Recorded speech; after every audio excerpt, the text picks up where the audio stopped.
Alrighty, welcome back everyone. We just talked about my all transfer portal team for the defensive side of the ball. Tons of really good defensive players found their way to new schools and wanted to break down who I think got it the best. But let's get into a Spotlight Wednesday and let's talk about the Oklahoma State Cowboys because everyone last year overlooked Oklahoma State going into the season. It was always about, Texas and Kansas State and Oklahoma and Kansas and all of those teams that are towards the top of that conference.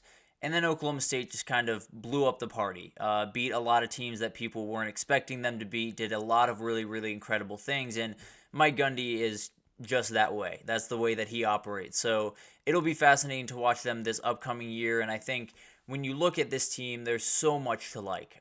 They're fourth in the country in returning production at 77%. Only Iowa State is above them in terms of Big 12 teams, and there are a lot of Big 12 teams towards the top of that list. So it'll be a very interesting conference overall, but this team is very fascinating. When we start with the offense, I think it all starts with Ollie Gordon. There's no two ways about that. He's going to be the go-to back. He's going to be really a huge part of this offense, maybe the biggest part of this team going forward for as long as he is on campus. So he is an absolutely huge piece. They added AJ Green over from Arkansas at running back as well. So I think that's a huge piece to them just to give him a little bit of change of pace, let Ollie Gordon sit and catch his breath every now and then. So I think that'll be absolutely huge. Now, a running game is nothing without a good offensive line, and Oklahoma State has one of the best ones in the entire country. They're returning pretty much every single starter from a year ago, and they're all redshirt seniors. So they know what they're doing. There's no two ways about that. They know how they're playing together, and it's just insane that they have all those guys as redshirt seniors, but here we are.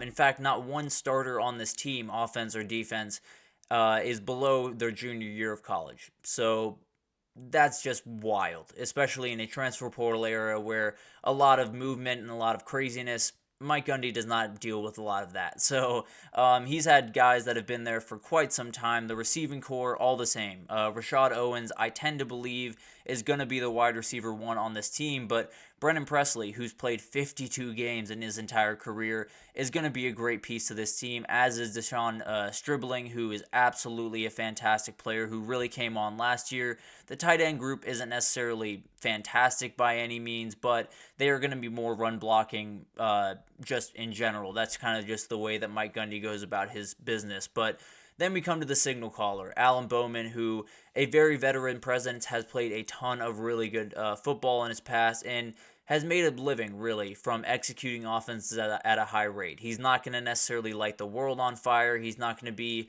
as Cam Newton would call it, a game changer, but game manager ain't too bad either, especially when you have a lot of the things around him that Oklahoma State does have, like that guy right there in Ollie Gordon. So I think they're going to be more than happy with Alan Bowman this year. I think he might just take a big-time step forward, frankly, this upcoming year with a lot of the really good things that he has around him. Now, the defense is much like the offense, a ton of returning production, a ton of veteran leadership all over the field. And it starts with the D-line.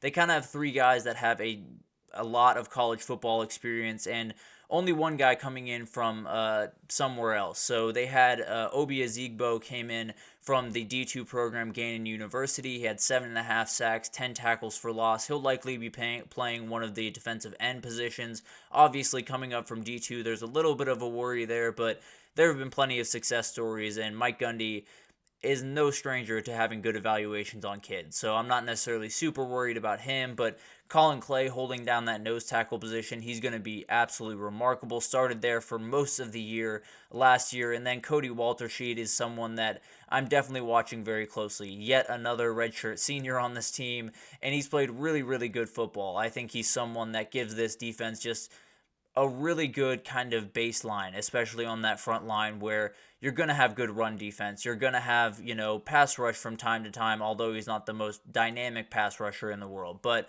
I think all of those guys are really going to work well together and are going to be exactly where you need them to be, exactly when you need them to be there. So that's going to be huge for them.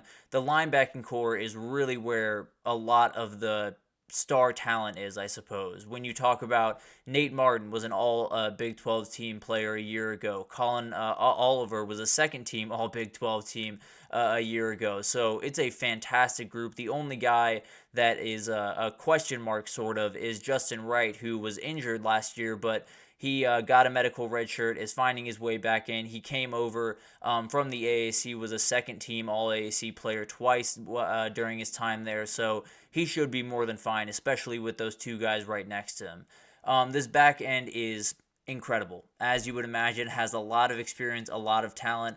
Out of the 5 guys they return, I think they returned 58 starts from a year ago. So just to give you an idea of how insane this group is and how deep this group is, and one of those guys on that list is Lyric Rawls, who started the first 3 games of the season and then got injured. So it could have been much, much more starts on the season than they have right now. But it's just insane, the amount of ability, the amount of veteran leadership this team is going to have. And when you have that, plus Mike Gundy, a lot of things can go right for you. Let's just put it that way. But let's get to the schedule here and break down what Oklahoma State is up against this year. It starts pretty easy. You know, you got South Dakota State. It's not necessarily the easiest game in the world, but absolutely a game that they should win. But overall, the first 6 games of this schedule are grueling. They are going to be the ones that totally decide the way that this season goes. I mean, 1 through 6 is just an absolute grind where South Dakota State, while you should win that game, and if they don't win that game, we're having a very different conversation around Oklahoma State. I do think that's not going to be a layup by any means. Then you have Arkansas coming to town.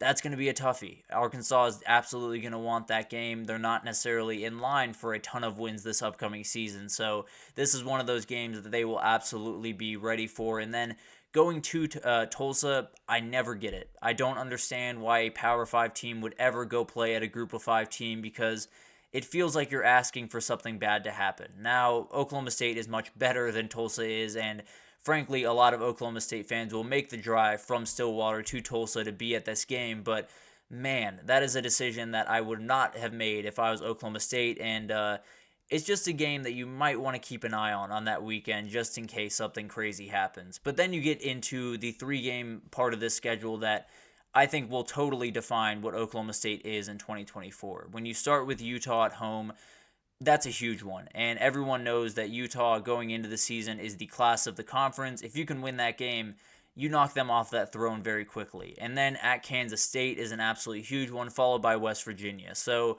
if you can go 2-1 in that stretch, I think you're in really, really good shape.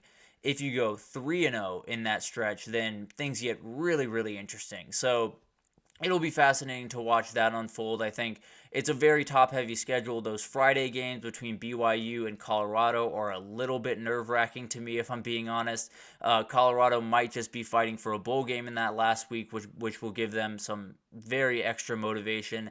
And then we talked about Tulsa being a sneaky game, but also Texas Tech is one of those games that I'm a little bit nervous about, because Texas Tech could absolutely be a team that makes a run in the Big 12, and maybe they're fighting for a spot in Arlington towards the end of the year, and they really want to win that game. So a very doable schedule. The first 6 weeks of the season are going to be the place that this is decided, but a 5-1, 4-2 in that span, you'll absolutely be in the conversation for a Big 12 title. So this is a very experienced team. Tons of leadership, tons to like about this team, and I think when you have Mike Gundy as the leader, a lot of things are going to go right. So if they can just do what they did a year ago, where it ride Ollie Gordon and just do that every single week, and every now and then maybe Alan Bowman needs to step up and make a couple of big plays, but Ollie Gordon's the guy until the wheels fall off.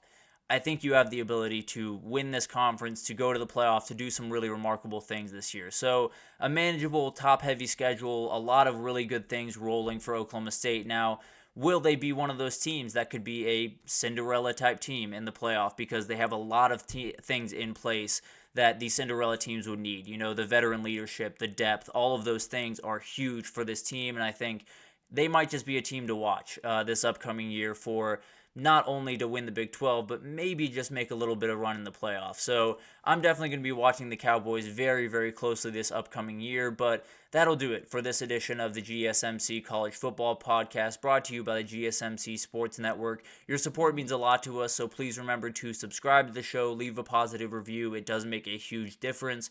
Also, follow us on Facebook, Twitter, TikTok, Instagram, all of the social pages for all of the content and updates you could possibly need. We have incredible people covering every single sport you could possibly want. So if you need anything in the world of sports, come on over to GSMC and we have you totally covered. But thank you once again for listening, and I will see you guys tomorrow.